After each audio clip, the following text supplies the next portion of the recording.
We wanted to hold this session today because we've seen the recent uptick in cases. These questions are becoming more and more common as cases surge, and we wanted to address some of the most frequent questions and concerns we are hearing from employers. Most importantly, we want to support California businesses during this time. We will have some post-webinar resources to share, and they will be emailed to you at the email that you registered for this webinar with. So be sure to check that email. There will also be the post-webinar page that you should see after you logged into Zoom, where you're able to download those. But those and the recording of this session will be emailed to you after the session is over. These resources will include our roadmap of what to do if an employee tests positive for COVID-19, forms and instructions for administering and documenting emergency paid sick leave, and more. If you know someone else that would benefit from these resources as well, we are happy to forward them along. You can simply leave their name and contact information in a direct chat to the panelists, or you can send their information to info@coremarkins.com. We're happy to help. Now, without further ado, I want to introduce Michael Goldsarb. Michael is the president of Guardian HR, a national human resources and employment law consulting firm. He's been an employment law attorney for over 27 years and has counseled companies of all types and sizes. He's a member of the Labor and Employment Law section of the State Bar of California, the Ventura County Bar Association's Employment Law Division, and the American Bar Association. He sits on several boards of directors and is a sought-after lecturer in the area of employment law and human resources. He's had articles in various publications, including the Wall Street Journal. He's originally from Montreal, Canada, and he is fluent in both English and French. Most recently, he and the team at Guardian HR have been helping employers navigate the choppy waters of this pandemic. So we're very excited to have his expertise on the call today. Welcome, Michael. Thanks, Amy. I really appreciate it. Thanks, everybody, for joining. Welcome. And just a little housekeeping, folks. If you hear some barking, I promise it's not me. I do have a couple of four-legged friends running around, and you know, they don't get the fact that I want them to be quiet. So we might have to suffer through that. But anyways, I'm really glad to be here. And again, thanks to Cormark for putting this on. This is, I think all of us are on pins and needles lately. It's been a pretty crazy time. The pandemic's thrown the workplace into a lot of disarray, obviously. And it continues to evolve and change. But I think what we're going to cover today are really those hot burning issues that are of real practical importance to all employers right now. And we're going to try to offer practical solutions to those scenarios. So we don't have a lot of time. I want to jump right into this. So let's get to the first slide. What do you do, right? Employee tests positive. So now what? You know, this is something that our consultants are being peppered with in terms of questions all the time, every day, incessantly, and I get it. So this is a real issue. So look, obviously, employees who test positive must quarantine. We're going to talk about on another slide in a minute, we're going to talk about those quarantine requirements because they have been updated, they've changed, they can be, and there are multiple scenarios, and we want to make sure those are all addressed. But the first thing is, look, just because, you know, an employee tests positive doesn't mean, right, that they're incapable of working. So we want to make sure that, you know, just because they can't be in the workplace, maybe we can offer them telework, right? Remote working. This is really common. This has become probably, I would say the majority of employees today are doing that and pretty effectively. But we also have to remember that, and as an attorney, I would tell you, I see this all the time, that remote workplace becomes a work site, right? And there are employer safety obligations and requirements that take hold when someone's working from wherever. You know? And that's the thing, that wherever is that real $64,000 question, because do you know where your people are working? I mean, it could be the back seat of their Chevy, or, you know, it could be in a basement, right? You know, I don't know people's circumstances in their house, but it could be anything. And employers have to be aware of what that working environment is. There you go. There's one four-legged friend. We have to be aware of what those circumstances are, because a safe work environment as required still applies, even if an employee is not working at the main work site. And of course, that issue of how do you find out what the scenario is? Can you use a camera to observe your employee? What tracking measures can you use? Well, great questions. We could have a whole presentation just on this field, this issue. But again, what I'm imploring all of you as employers to think about is when you are allowing individuals to work off-site, please don't just take it for granted that they're in an okay situation, ergonomically speaking and so forth. So telework, that is a consideration, but with it comes requirements. If teleworking is not reasonable, if remote working is not a reasonable, if you will, accommodation, then, and someone does test positive, obviously they can't come to work. So we're now kicking in under the leave laws that have afforded people income during this pandemic, and that brings up the FFCRA and paid sick leave. So again, the first 10 days, we draw on paid sick leave to cover that, and then for the remainder of their time, up to a maximum of 10 weeks, they can receive payment income under the FFCRA.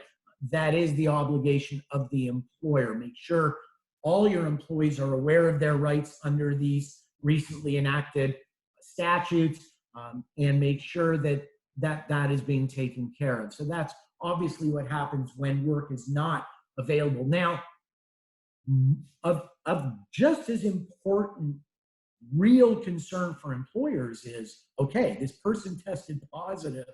Now, what about our workplace? Well, yeah, there are some real major safety obligations for the workplace. You've got to be concerned about disinfecting and cleansing the area where this person may have had contact. Now, you can see on the last bottom bullet of the slide, we talk about confidentiality under contact tracing. Well, this also dovetails into the concept of safety and disinfecting, because, look, I mean, let's just say you're a relatively small employer, right? And everybody's kind of in this one very small workplace. Well, folks, we don't want to like police rope off the desk of the person who is infected and, make it look like a crime scene, right? Obviously, that would probably tip people off and undermine the concept of confidentiality, right? We want to be as discreet as we kind of can be in how we go about cleaning, disinfecting, whatever area has to be treated. And so what I would obviously recommend that be done after hours, whether it's early or later. But, really, if you can do it subtly, do it subtly. But again, let's not make a big deal so that then, on social media, everybody starts buzzing about, hey, did you know that Joe, I just saw them, sandblasting his desk, right? We don't want that. Okay. So the last thing is, contact tracing. So again, employers have an obligation to notify any other employee who may have come into contact with this person. By the way, that could also involve third parties, clients, or whomever. But again, discretion is the better part of valor here. We have to keep confident or confidentiality around the disclosure. So we don't want to drop a name or ID the person. It's enough to tell these people within that contact tracing circle, if you will, hey, there's a chance that you have been in contact, close contact with someone, and you may want to go get tested. So key buzzword here, confidentiality. Now, a few other points on what happens if an employee tests positive. There's something that's actually in the regs called an employee outbreak. And this is essentially a scenario where 3 or more employees in a single work site, all confirmed cases where they've all confirmed positive tests at a single work site, and none of these people,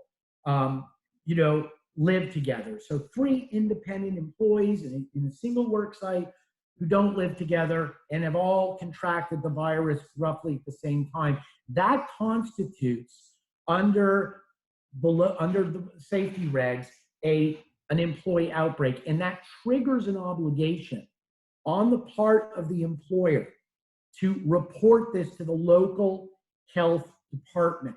Now, if those employees if they live in other districts governed by other local health departments, then that reporting obligation of the employer extends to not only the local health department where the work site is, but also where each of those employees may reside if different. So again, that is an additional responsibility now placed upon the employer. If you're working on the issue of contact tracing, if we're working with a staffing agency, we really do want to let them know as well what's going on. All right, let's move to the next slide. All right, I told you it was coming. So let's run down these quarantine scenarios because they do dovetail. They have things in common, but we need to understand them. And again, these were revised in July, so by the CDC. All right, so what if we have a symptomatic employee who tests positive? All right, the quarantine is 10 days from the first showing of the symptoms.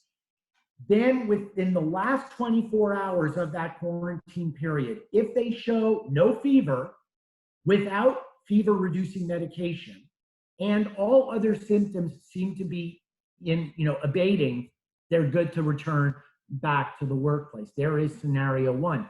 Scenario 2, we have an asymptomatic employee who tests positive. 10 days since the test. That's the quarantine on them. What if we have a symptomatic employee, but they test negative?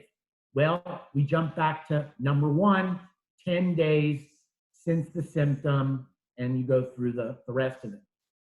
Asymptomatic employee, they go for a test, it's negative. So for example, this could arise if they got tested because a family member tested positive. So believe it or not, the quarantine on this is longer. So it's 14 days from the last known contact with a positive individual. Number 6, someone who's symptomatic but untested. For example, the employee may refuse to be tested, or for some reason, maybe it's not feasible or possible. There could be a medical reason, who knows. Jump back to number 1, the 10 days, so forth and so on. Lastly, we've got door number 7, asymptomatic employee and untested. So again, this is an employee who was in close contact with an infected individual, maybe another employee, but doesn't test, right? So we're back to the 14-day quarantine from the last known contact. Now, in paren here, we do encourage, obviously, the employer to try to get this employee to go get tested. But, look, you can lead a horse to water, right? But you can't force them to drink. So you can't go, we're going to send someone over and tie you down, and we're going to, can't do that. So, and then, by the way, on this last note, if symptoms develop, so the person was initially asymptomatic, go to number 1 above. Now, these slides will be available, so, you don't have to memorize this stuff right now. Okay, so let's— Hey, Michael. Yeah. We had a question come into the Q&A, and I think it might be a good thing to go off of, because They're asking, how do you deal with an employee that lives with someone who tested positive, but the employee tests negative? Looking here at the chart, it would go off of the 14 days after last known contact. But if they live with that person, how do you handle that? Handle it in what sense? So we know that they got tested, they were negative, so they still have to go through the 14-day quarantine. And then what exactly am I being asked? So they're living with someone who tested positive. Right. So in theory, their contact with that person would continue. Oh, I see what you're saying. Well, look, hopefully, hopefully that the person is being quarantined, the person who's positive, right, is supposed to be quarantined in their house. So that's a great question. I'm going to go out on a limb and presume it was last contact with that individual before other measures were probably taken within the household to isolate that person. Because you're right, technically it's an ongoing situation, but that would be the best understanding of this requirement I could share. Great, thank you so much. Sure. All right. So here's a big one, ladies and gentlemen. Employee wants to travel to a hotspot, or they just want to travel. All right, now what?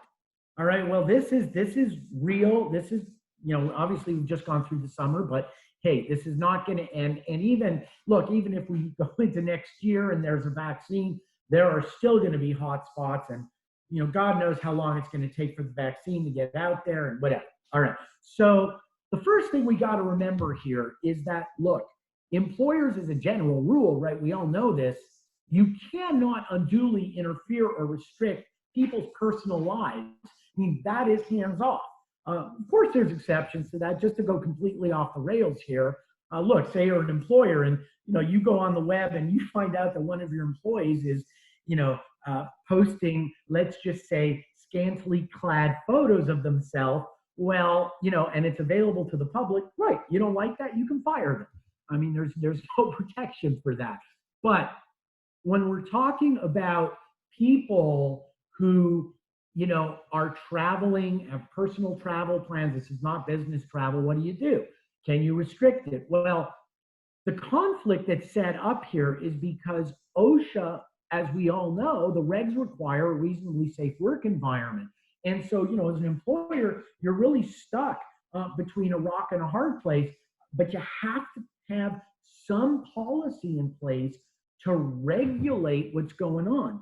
So the first thing I would say is, know the hot spots, right? This information is available, I believe, through the WHO, the World Health Organization, state government websites, the CDC offers this information, and it really is incumbent on an employer to stay abreast and in tune with these hotspots. It really is. I mean, I know you guys are going, come on, I got a business to run, right? Well, unfortunately, COVID has really thrown a wrench into this, and there's a lot of additional details we need to be aware of. So if people do want to travel, the first thing I'm going to say is, obviously, you need to have a travel policy. Most of us do. I mean, our company creates handbooks for our clients all the time, and that's a policy that's included. But hey, we've had to update those because they certainly did not include what do you do in the era of COVID-19. So the policy really needs to be taken out, updated. And by the way, one of the things I want to mention is when you're updating a policy in a handbook or elsewhere that has this level of significance, you really want to put that in a memo format, okay? You want that memo to go, shoot that out to all your employees. They need to then read it, sign it, date it, and put that in their personnel file. You really do need a good, paper trail detailing this stuff so that you've got all your eggs in a row. So when you're creating and administering these policies, it's really important to be consistent. you can see we're talking about discrimination, because let me give you a very kind of, just a crude but potential example. I mean, I'm just picking this out of the air. We live in Southern California, so some of you may not, but I'm just saying we're in Southern California. What if, we say, oh, all employees traveling to Mexico, need to, when they return, have to quarantine, disclose your plans, da, da, da. Well, obviously, folks, you can see where I'm going with this. You're clearly potentially singling out a class of protected employees, likely protected under the Constitution, right, under national origin. So we really want to be careful that, just like any other policy, we're implementing it on a very consistent basis across the board. Employees should inform the employer in advance where they're going. But going beyond that, we don't want to ask personal questions, all right? Who are you going to see, right? We don't want to do that. That's not appropriate. What I really advise our clients to do in the situation of travel is have your employees sign what we call a travel advisory, all right? What is a travel advisory? Not a complicated document. It really outlines, okay, that it's going to first, it's a warm and fuzzy thing, right? We care about, it's not, I mean, I'm not being facetious, but truthfully, we care about employees, we care about a safe work environment. And here's what we're doing as the employer, right? And why we're doing this vacation policy and advisory. It's really for everybody's benefit, right? So that you want to have that on this advisory. Then the advisory should talk about things like, okay, I know we've beaten this horse to death, but really gotta, avoid close contact on your trip, right? Remind them to wash their hands off in 20 seconds, warm water, right? Remind them to wear face masks in all situations, right? And, notify, obviously, the employer if somebody comes down with the virus in their family. But an advisory like that the employee signs and dates again and gets shoved in their personnel file is a really good tool to have. This is again, we get this question a lot, folks. Can we have our employees sign a waiver, like a safety waiver? So I'm going to tell you as a lawyer, no. Well, you can, but is it really going to be effective? No. I mean, you can't, employees are not permitted to waive their right to a reasonably safe work environment. So the waiver's really not going to hold up. So what you can do, though, it's similar to what you do when an employee comes back to work. You can have them sign an acknowledgement about the safety. Same thing here. It's really an acknowledgement. We call it a travel advisory. So I think it's important. Now, if you have employees that are already working remote, hey, they don't really need to go through all this because they're not coming back to the workplace anyways.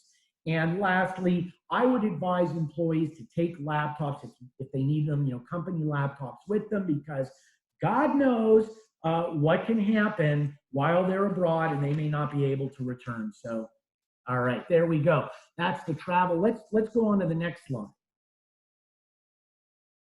All right, my employees seems sick. What can I do?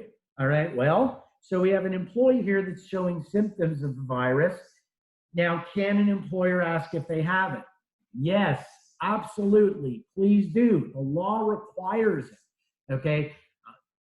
Again, I know I'm hitting up OSHA, but this is really where we're at now. When we've counseled employers over the years on OSHA, generally, if you're not in a high hazard industry, it's pretty easy to comply. Well, those days are gone.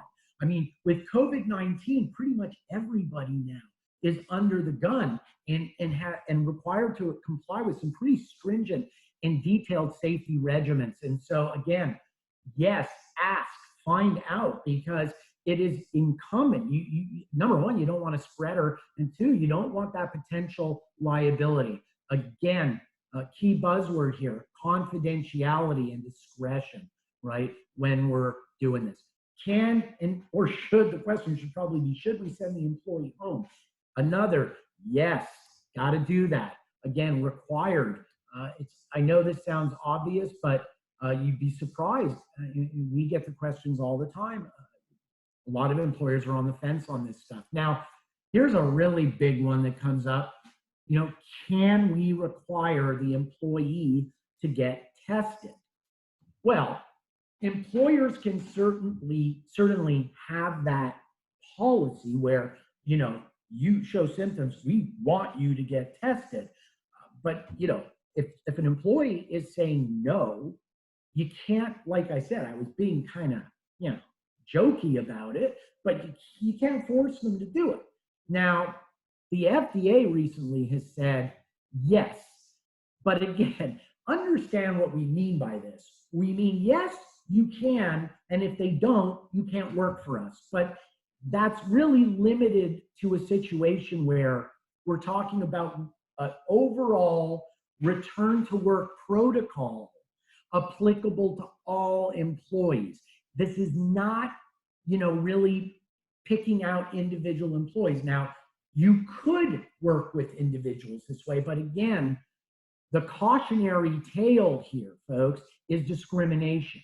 So, because what if a predominant segment of your staff that's being subjected to this demand is only people that have had underlying health conditions or are of a certain age, right? You can see where that goes. So it is a web we weave, right, when we go down those roads, which is again why we harp and advise clients do this on a broad spectrum, all employee basis, like when we're bringing mass amounts of our people back to work. And in that case, you're simply saying, hey, get it done or you can't come back to work. Okay, let's go on to the next slide. So here we have, not as intriguing an area, but employees claims to have symptoms of the virus and they need to take leave to get tested. So what documentation can we ask for? In order for an employee to take leave under the FFCRA, which gives them income supplement, right, then you can require the employee to identify the symptoms and a date for a test or a doctor's appointment, whatever. What we cannot do is require the employee to provide further or more detailed documentation or certifications that they've actually sought the diagnosis or treatment and so forth. The minimalist documentation requirement is intentional. It's by design. It's so that we are encouraging and making it easier for employees who are showing symptoms of the virus to take leave. And obviously, the overall societal aim and concern is to limit the spread of the virus. So the amount of documentation we can ask for is pretty limited. All right, moving right along. We're chugging now. All right. Now, an employee has, their FFCRA leave is exhausted, but they're still sick. What do you do? Well, the first thing I want to tell everybody here is we always have to take a breath. We got to stop the train and remember where we are, legally speaking, from an employment law standpoint /HR, when we're dealing with COVID-19. This is no different, ladies and gentlemen, from any other illness. This is a disability, right? We're in that land, okay? We don't want to get hung up on, oh my God, it's COVID and FFCRA, and lose sight that simultaneously, this is dovetailing, federally, it's FMLA.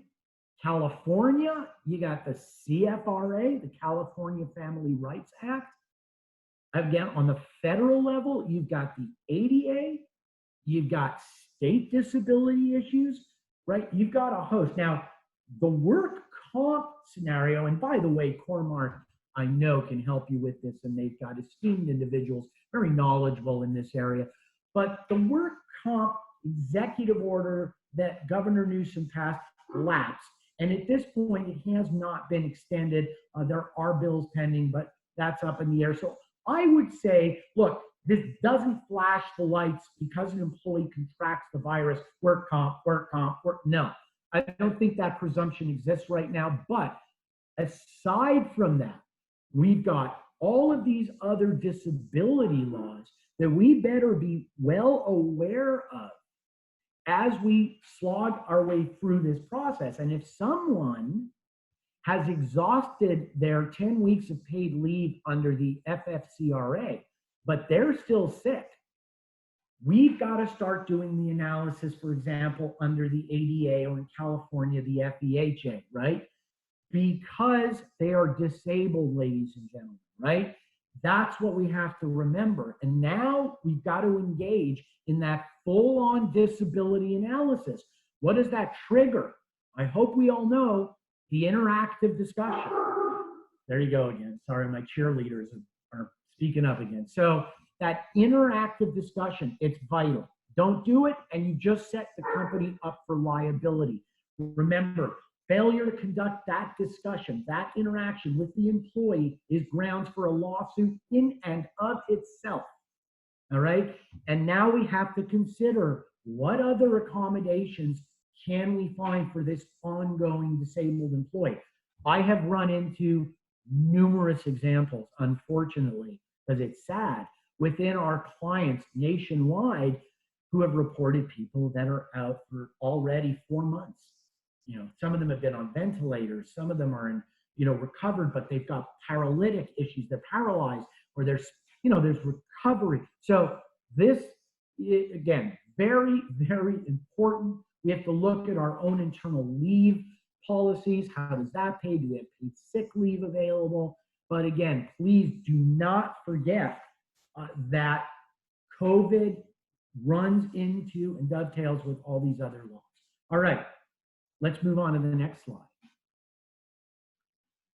All right, another issue that's rearing its head all over the place. Employees who don't want to come back to work because they're afraid. What do we do?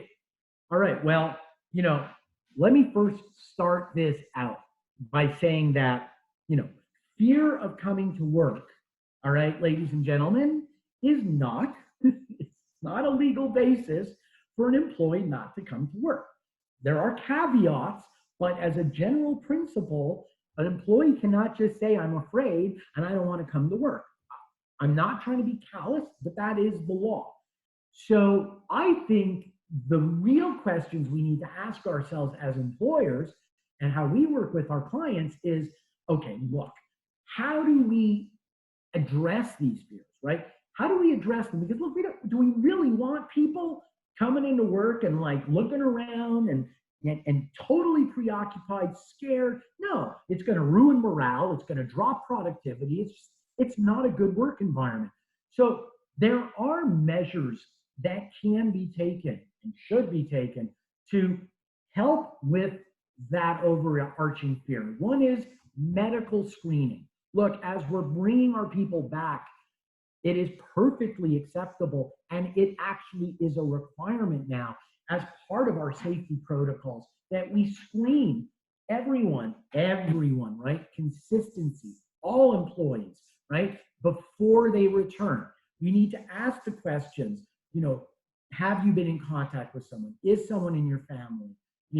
And now we get into the real worry here is, do you have pre-existing conditions? So put something in that questionnaire, the screening, that allows an employee to voice a concern that may be based on a legitimate issue of a pre-existing condition or age or something. But don't ask one person, not the other. Don't try to list all the potential underlying health conditions. Again, you know where I'm going. Discrimination. It's risky. It's not necessary.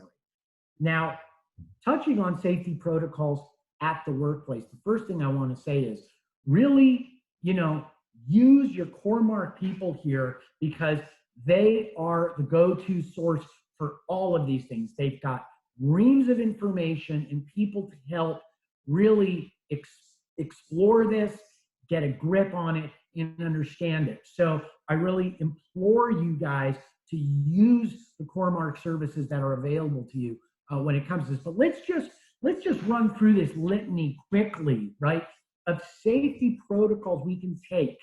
So obvious that one, everybody knows this one now, the touchless temp check, really important that we're doing this. It's, look, again, is this a panacea? Is this gonna guarantee no spreader enters our workplace? Of course not. But we need to do what's reasonable. So temperature check, social distancing. That means creating a work environment where we've got that right distancing amongst desks and so forth, how we sit around a conference table, etc. Shields, if possible or necessary, right? We know about remote or telework, of course, if possible.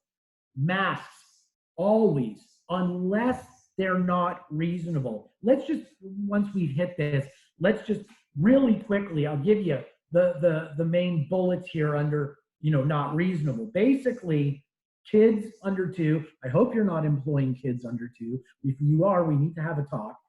Okay, medical conditions, there are some that really breathing's a problem. Mental conditions, potentially other disabilities, and if someone's hearing impaired, okay? I may become hearing impaired if my dog doesn't stop barking. So those are the real only possibilities for a person to get away from wearing a mask. Really, they need medical documentation to substantiate this. Otherwise, masks are vital. Limiting numbers of people in the workplace. Do the best you can, right? Limit non-essential business travel, okay? How do we handle packages coming into the workplace? Really important, right? We know the virus can stay on objects. Carpooling, I don't think so. Not today. Not unless you got a huge bus and you can put one person at the back and one person at the front. All right. Vending machines, no, not a good thing. Reinforced hand washing. And again, the last bullet on this page is speaking to acknowledgement. That's the form I told you that is a really good thing to create. It is in lieu of a waiver, much better, much more effective. And it's kind of what I talked about. It's establishing all the protocols you, the employer, are taking, why they're so vital, what your goals are, and what the expectations are from your employees and your staff. Great thing to have, really doesn't hurt. So, I'm just going to say, Amy, do you guys have anything you'd like to add here? Yeah, I would love to just share a reminder that one of the resources that will be emailed out and available for download after the webinar is actually an addendum to your standard IIPP that is COVID specific. So it's going to give a lot of recommendations and resources on implementing some of these safety protocols, and maybe even, some protocols you haven't thought of to go ahead and add into your IIPP. And that COVID specific language in your IIPP is now a Cal OSHA requirement. So we want everybody to know that, they need to be updating their IIPP with that. And we do have that resource available for download after the webinar. Great. Okay. Good stuff. So let's move on. Yeah, next slide. So what about, we've mentioned, I kind of, sort of spiced this webinar with this concept of what do we do with employees who have pre-existing conditions, right? That is a big dilemma right now facing a ton of you out there. I know this. So it is an issue, and we do have to be leery. So because we don't want to discriminate. So what do? You may have employees with diabetes, or they may be in that 65 and older category, or have heart issues, or who knows what other condition that may make them more susceptible to serious ramifications from the virus. Again, I know I'm going to beat this horse, but I don't care, because I see it all too often, ladies and gentlemen, that employers miss this. This could trigger an ADA issue. We need to let, first of all, most important, please take, if you walk away with one thing, it's this: let the employee come to you, the employer, with this issue. Do not be the one to play doctor. Don't start trying to diagnose your people. That is folly. That is a big trap, because what that could inevitably lead to is treating someone as disabled when they in fact are perfectly fine. And now, under the disability law, you've created a disabled in person and a whole quagmire for the company. So we really want the employee to bring this forward. You know, this comes up a lot. I'm going to track for a second, but when we're dealing with PIPs, performance improvement plans, and we tell the employee, oh my God, you know, you're not doing this good. You need your performance to come up, and you know, but we see them kind of sleeping on the job. So we go, hey, are you having some kind of physical issue? Right? We tell them never do that, because let the employee bring forward a disability issue on their own. Same thing here. Let the employee tell you, I have a situation, we need to address it. And when that happens, then you engage in that interactive discussion.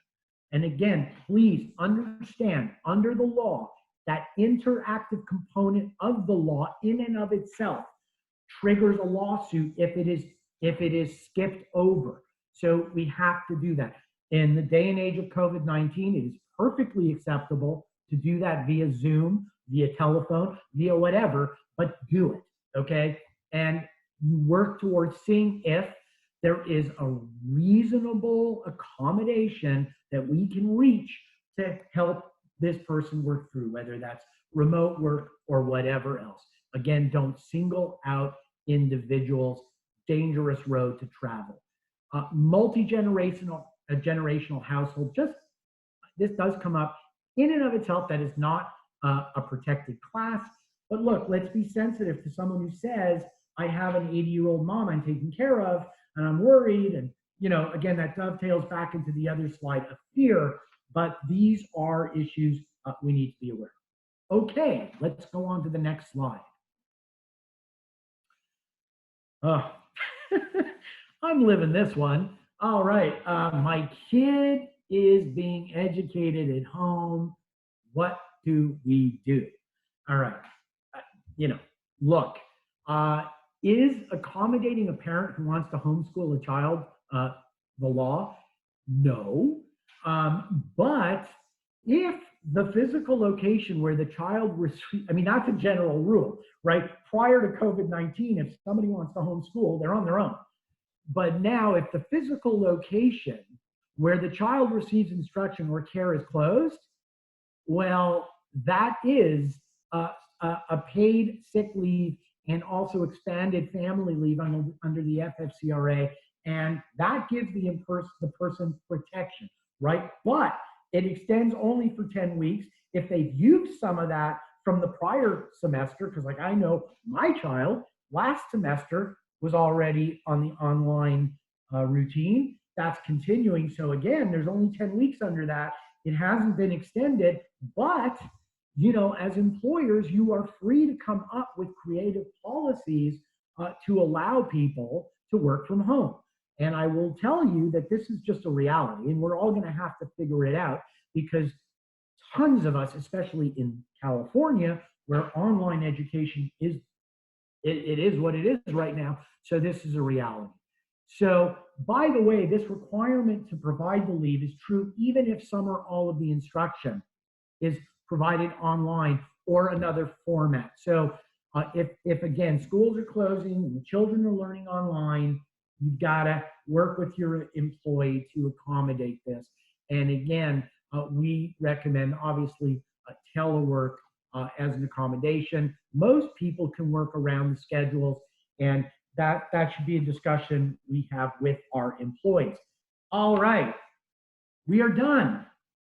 And I know it was a lot of information.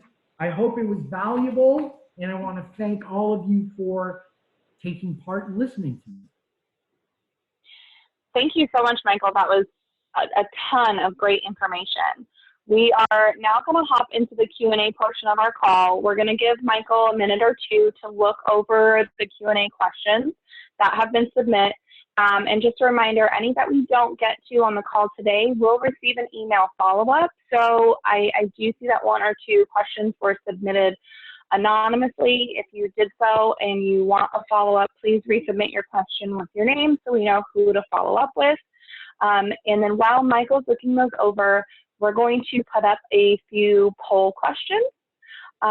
So you can go ahead and indicate if you need assistance. As a reminder, we will be sending around additional resources after the webinar is over, but you can indicate on the poll as well if you would like any of our assistance with your IIPP, updating that IIPP with COVID-specific language, and your FFCRA postings, updating your ERISA plan documents, all of these fun things that have come along with the new requirements. So go ahead and answer those polls, and then Michael will jump into answering questions here in just a moment. Okay, Amy, would you like me to touch on a couple right now? Absolutely. Okay, so folks, there were so many questions. There's just no way we can cover them all. I got to get to bed at some point tonight, and it's just too many. But I will touch on a few, and we can take some of the others offline, and we'll try to get you information. And you can reach out to Cormac. By the way, if you want to send me a question, feel free. I'll give you my email. I shouldn't be doing this, but Michael G at Guardian hr.com. So that's Guardian with a hyphen HR.com, Michael G at. All right. So does an employer have to pay an employee who is in quarantine because they've had contact with a known person? So no. If you know they in that situation, no, it doesn't come under the FFCRA. But look, these are difficult times, so I'm encouraging people to consider payment. Now, if an employee refuses to get tested, can the company create a policy that requires employees to get tested before coming back to work? So like we touched on in the presentation, okay, employees can refuse. Employers don't have to let them come back to work. That's the rub. I mean, it's it's the old, you can lead a horse to water. We have to create a reasonably safe environment. If employee's not going to play ball, they can be refused employment. The issue becomes, how do we apply that policy? And what the FDA is saying is, look, apply it company-wide to all employees on a return to work basis, and then you're good to go. So if there's, we're not picking and choosing. Yes, you can mandate that, and if they refuse to come to comply, then they can't come back to work. Okay. Again, if there is a medical condition that's underlying that, that's a whole different ball game. And another one here that I think we'll take a stab at is if somebody was riding, they test positive and they were riding in the same truck for a few days prior to knowing they were positive, which is a very common tale. Does the other employee riding in the truck need to quarantine for the 14 days, even if they're asymptomatic? The answer is yes, they should, and that is recommended. And unfortunately, asymptomatic spreaders are it is the jour. It is the way it is. Most people are asymptomatic apparently and are unknowingly spreading this throughout. Now, someone asked, well, the whole country's infected, so what's a hotspot? I presume that's going to the travel issue. Yes, in some sense, I like that. The whole country is a hotspot, but the government sees it in another way and kind of like is focused in on areas. So I would, defer to them and so forth. There's a host of other ones, folks, and I'd be, again, too many to get to right now. So Amy, I'm going to turn it back over to you. And again, thank everybody for their questions, for their participation, and for listening. Perfect. Thank you so much, Michael, and for taking those questions. We really appreciate your help and your expertise on the call today. As I mentioned a couple of times, anyone that submits those additional questions, as long as you left it with your name, we'll be following up with you after the session to answer any of those questions that we weren't able to get to. And, you know, you can continue to answer on the polls if you haven't yet about any of these safety and IIPT services. Again, that is something that is available to Cormorant clients at no cost. So we are very happy to be providing these services and supporting California businesses during this time. And with that being said, that is a wrap. That is what we've got for today. So thank you everyone for joining, and a recording and resources will be emailed out to you shortly. Thank you so much.